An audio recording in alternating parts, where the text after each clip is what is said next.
Di tengah Sumatera Utara, terbentang sebuah danau yang begitu luas, seolah tak bertepi. Airnya berkilau saat disinari matahari, namun bisa berubah menjadi gelap dan mencekam ketika badai datang. Orang-orang yang tinggal di sekitarnya mungkin hanya melihatnya sebagai tempat mencari ikan atau melepas penat. Tapi, mereka yang mengenal sejarahnya tahu bahwa setiap riak airnya menyimpan cerita kelam. Cerita tentang cinta yang begitu indah, namun berakhir dengan pengkhianatan. Tentang janji yang diingkari, dan sumpah yang memanggil kutukan. Kisah ini bukan sekedar dongeng untuk menakut-nakuti anak-anak. Ini adalah legenda yang diwariskan dari generasi ke generasi. Sebagai pengingat bahwa satu kata saja bisa mengubah segalanya. Malam ini, aku akan membawa kalian kembali ke masa ketika Danau Toba belum ada.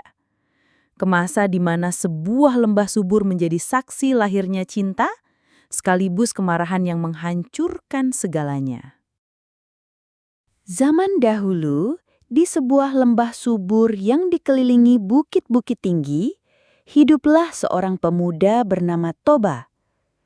Ia adalah petani sekaligus nelayan sederhana. Hidup seorang diri di rumah kecil beratap rumbia. Setiap pagi, ia akan pergi memancing di sungai yang airnya jernih hingga dasarnya terlihat. Hari itu, matahari baru saja muncul di ufuk timur.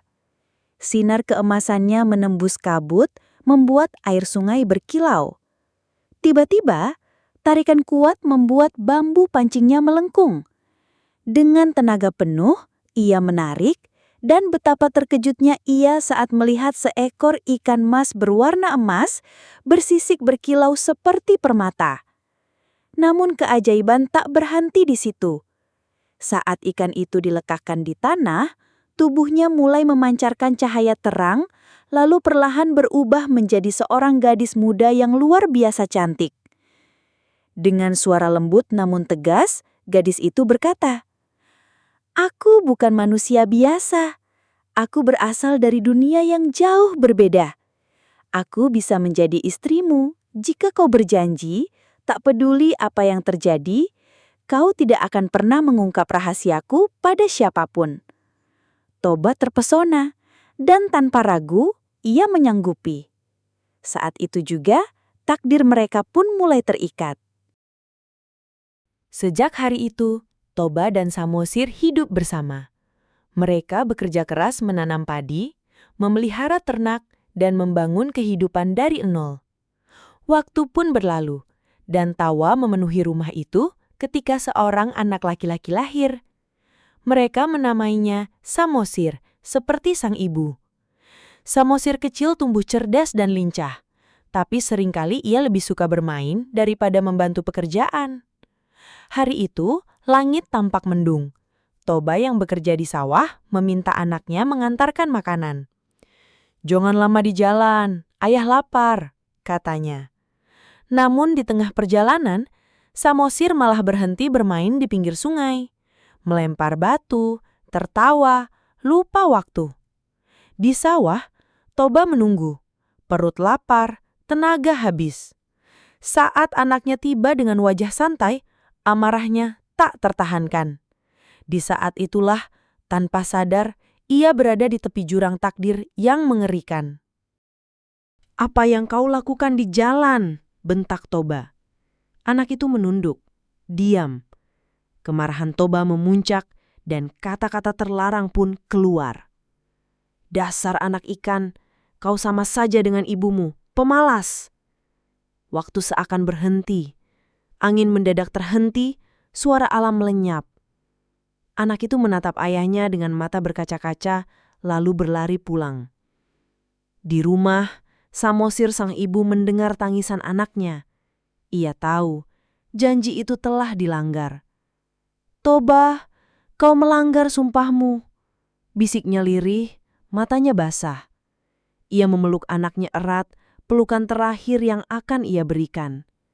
Di luar, hujan semakin deras, petir menyambar, tanah mulai bergetar, kutukan telah bangkit. Samosir berdiri di ambang pintu. Maafkan aku, tapi aku harus pergi. Dari tanah, mata air memancar makin deras. Hujan tak berhenti, justru semakin menggila. Toba pulang berusaha memanggil istrinya, tapi Samosir hanya menatapnya sekali. Tatapan cinta, kecewa, dan perpisahan. Ia memeluk anaknya, lalu keduanya menghilang dalam pusaran air. Air meluap, menelan sawah, kebun, dan rumah. Bukit-bukit di sekitarnya menjadi dinding air, membentuk danau raksasa.